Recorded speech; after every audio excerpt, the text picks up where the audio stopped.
Hey guys, what's up? In this tutorial you will learn how you can measure distances on Google Earth really quickly. So let us get started right away. So what you want to do is access Google Earth, of course, and navigate to the area you would like to measure the distance for. So let me go, for example, with this location here and that one.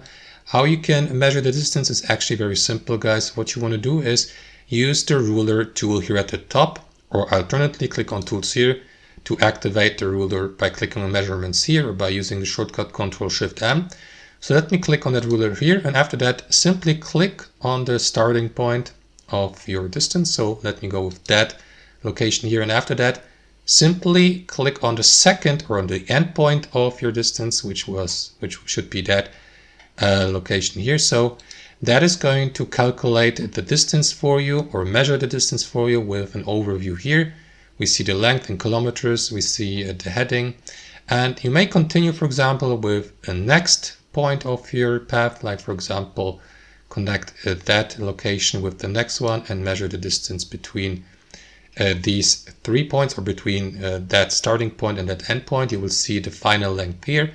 So click on done here, for example, to finish this, or you may, for instance, undo this, for example. And if you'd like to switch, for example, to a different unit, like for instance from kilometers to miles, all you will need to do, guys, is click on X here to close that. After that, click on that gear icon top right corner to access your settings. Scroll down a bit till you get to the formats and units, and here change the unit system from metric, which is meters and kilometers, to imperial, for example, if you're in the United States and would like to measure the distance in feet and miles. So confirm by clicking on done here. And again, guys, let us, for example, measure the distance between that funny location here, that town with that funny name. So what you want to do, guys, is click on that ruler here, set your starting point, and after that set your end point, like this one here, for example, and you will see the distance in miles here. And that should do it, guys. Thanks for watching and see you next time.